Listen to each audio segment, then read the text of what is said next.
Welcome to the first official episode of Hefe's Cabin. I'm your boy Hefe. I welcome you into my cabin. Let's go ahead and get right into it, man. We doing a little bit of everything in here. Straight on to it. So Thursday night football recap first, and then we'll get some Friday night football recap. I'll hit you guys with a little bit of Sunday action, and then I'm also going to review Friday night SmackDown at the end of this broadcast for all my wrestling fans as well. I will no longer be in my world. I am officially stepping out of my world and right here into the cabin officially. So let's go ahead and get right into it, fellas. Make sure you guys hit that subscribe button down below. Also hit that like button. Let's get to it. Thursday night football, we had the Eagles and the Cowboys. The Cowboys traveled over to the Eagles, and to kick things off, we already had a little bit of spit that was thrown at Dak Prescott by Jalen Carter. Very unacceptable. I know after the game he did apologize and said it wouldn't happen again. But he got ejected from the game early, and that definitely hurt the Eagles early on for sure. As the Cowboys went right down the field and scored, the Eagles did end up beating the Cowboys at the end of the day, 24-20. But this was a great game. The first half was exceptional. Javante Williams on the Cowboys and Jalen Hurts from the Eagles led the way on the ground for both teams with a combined four rushing touchdowns. Each of them had two apiece. So definitely shout out Javante Williams getting things done for the Cowboys early in the season, giving a Cowboys fan something to look forward to at the running back position for the first time in a couple years. And Jalen Hurts, as we all know, is doing what Jalen Hurts does still to this day. Barkley didn't look as good as he did last year, but it is week one in the season and things are just getting started. So I'm sure Saquon will be back to form by next week or within week 3 to 4 for sure. But Jalen Hurts is already getting things done. But man, that second half wasn't as impressive as that first half. Unfortunately, a little bit of thunder delayed the third quarter and around the 4.5 minute mark, I believe it was. And then we eventually got back to the game about an hour or so later. And it was just all defense. The offense was very stale after that little bit of lightning and thunder, whatever it was. But outside of that, only 3 points were scored in the second half. But there was a combined total of 41 points in that first half. So, if you guys watched the first half and didn't make it for the second half, you guys did the right thing.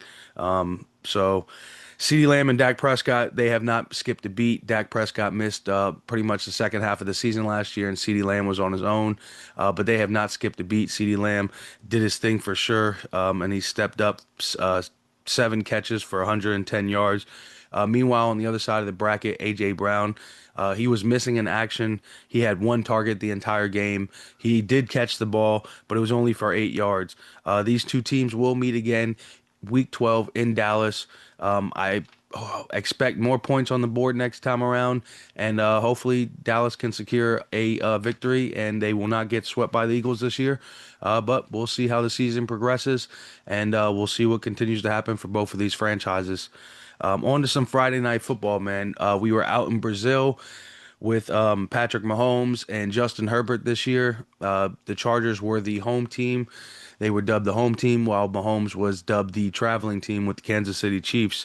The Chargers actually did end up beating the Chiefs in Brazil 27-21.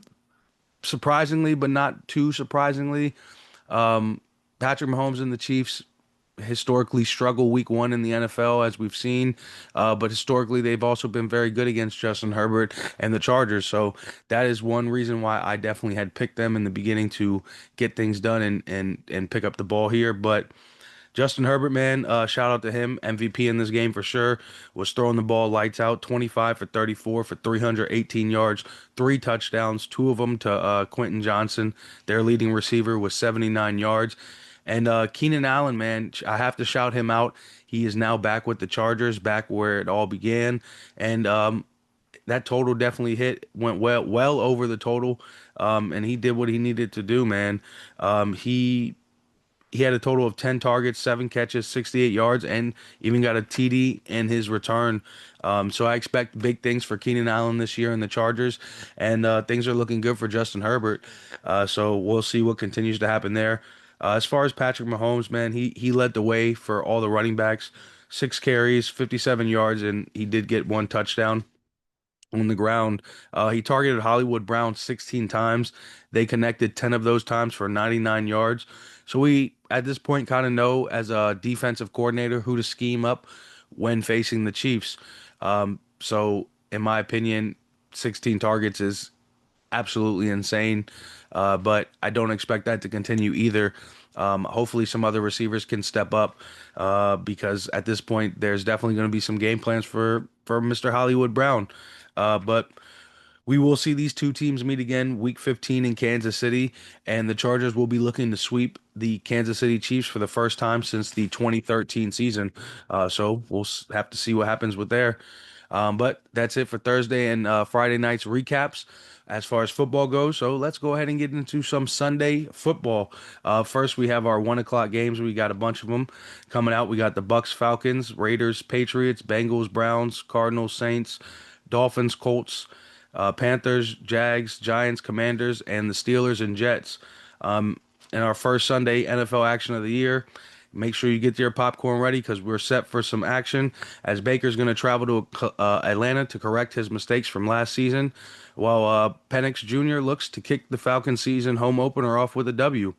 On the AFC side, we have Joe Flacco starting again in the AFC North. However, this time he is no longer starting for the Baltimore Ravens. This time he will be starting for the Cleveland Browns and looking to defend his home turf against Joe Burrow.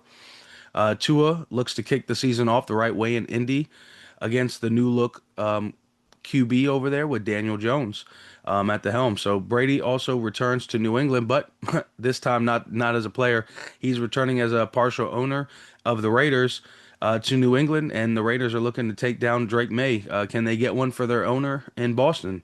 Kyler Murray, he looks to start things off the right way this season against the Saints' new quarterback, Spencer Radler, who's looking for his first NFL win of his career.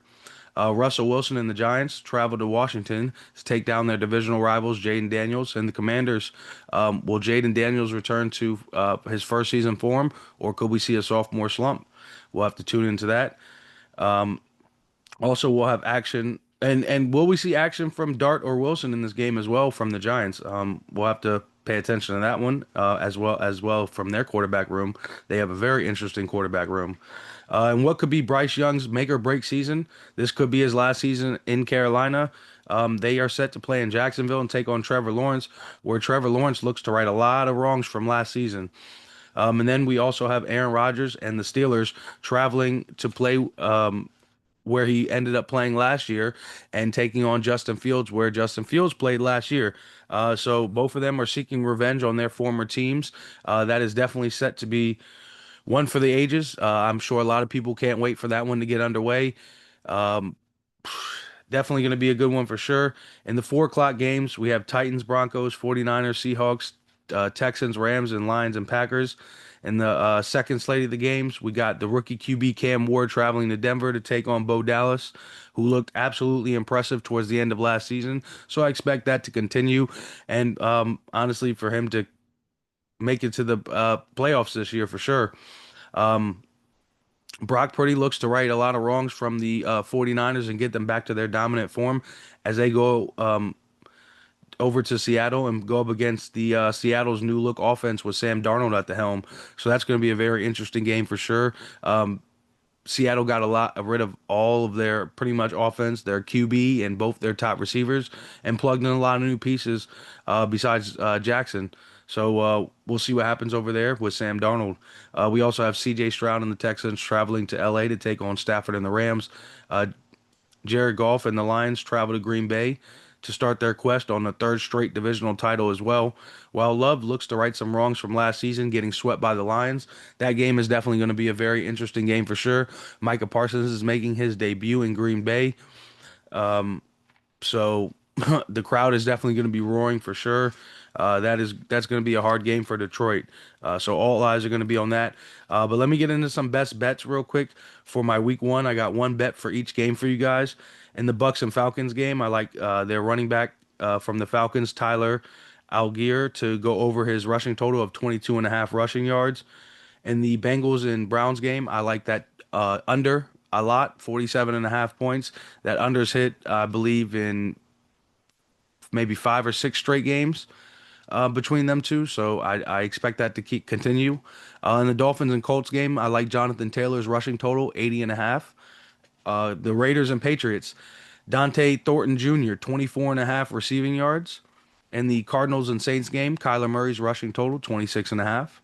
In the Giants and Commanders game, Austin Eckler, 25 and a half. And I'm going to be completely honest, Austin Eckler at 25 and a half, I feel like that's just a slap in the face. I think he's going to double, maybe triple that. But that's just my opinion. The Panthers and in Jacksonville, I like Chuba Hubbard's receiving total, 7.5. I'm sorry, 9.5 receiving yards. I do believe he could eclipse that by maybe not too much, but I do believe he will get at least 10.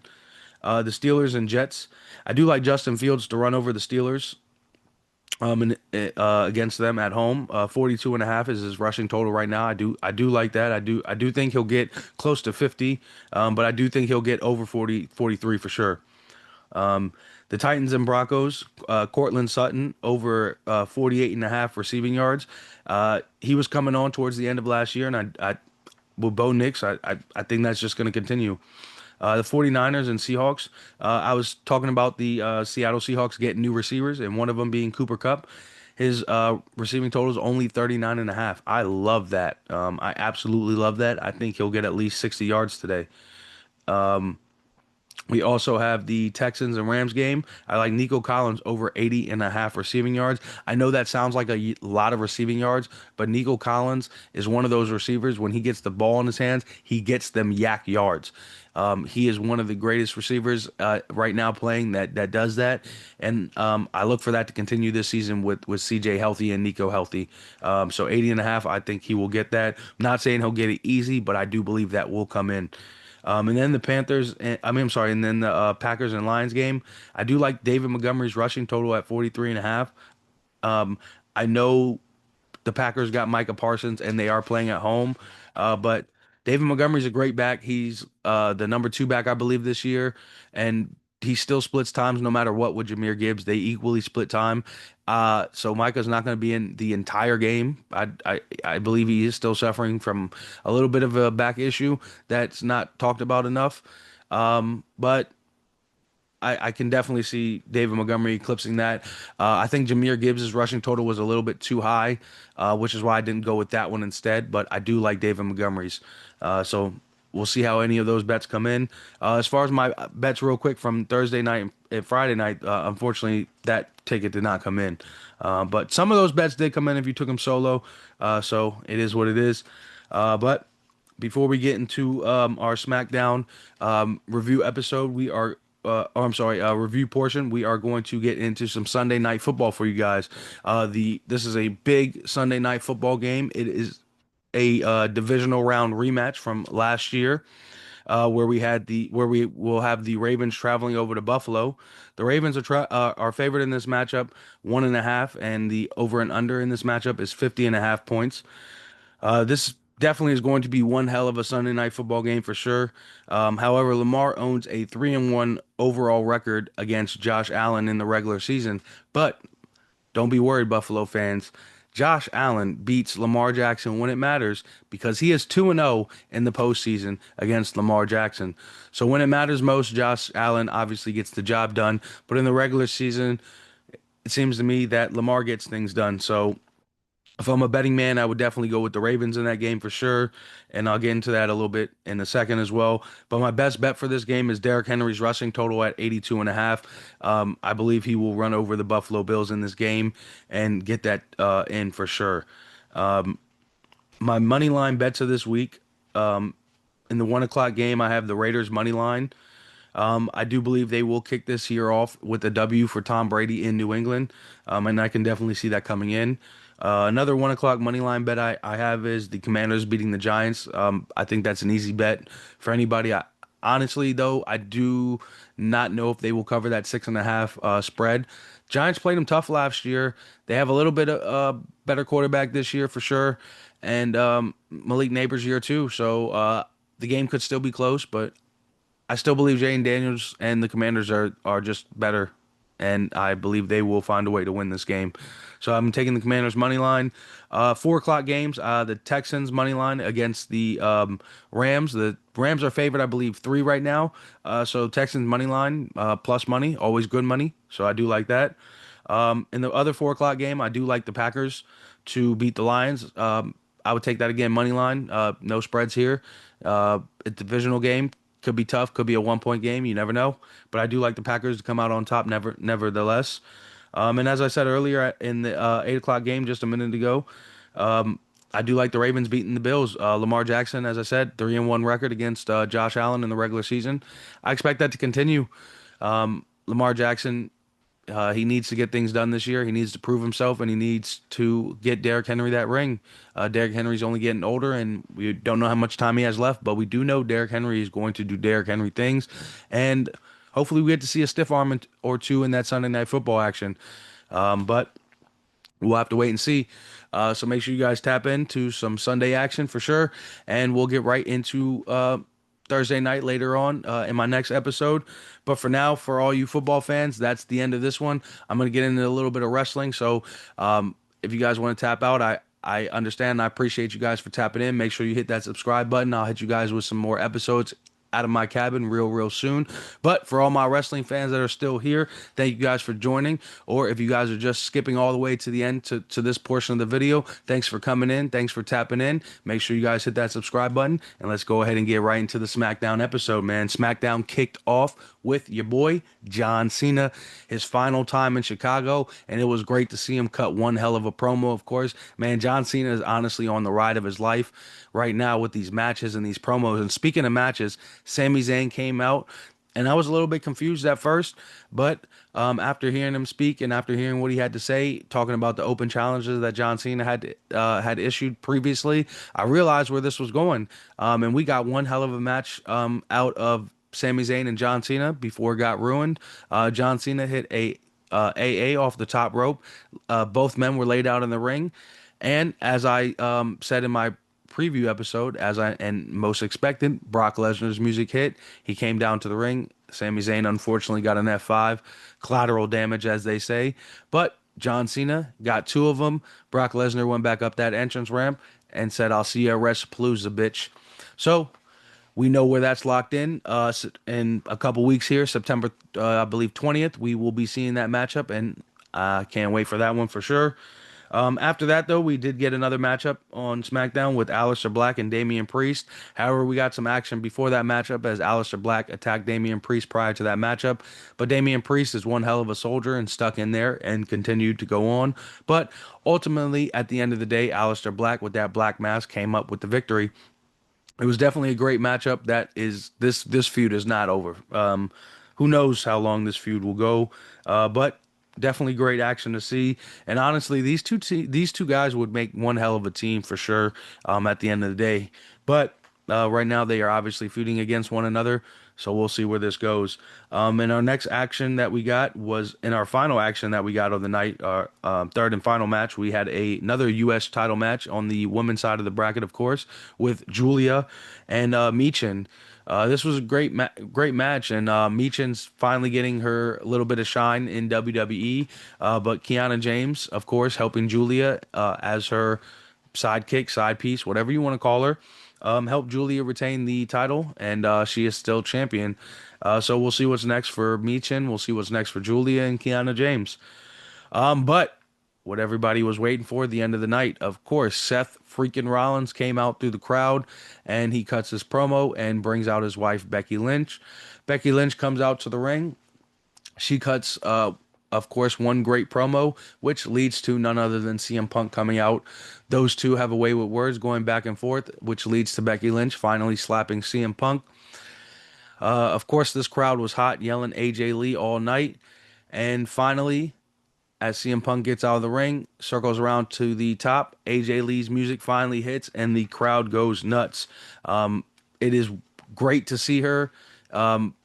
It's been one hell of a ride getting her back to the WWE, and can't wait to see what's next for her. But she comes down, skipping her way down to the ring like things have not changed.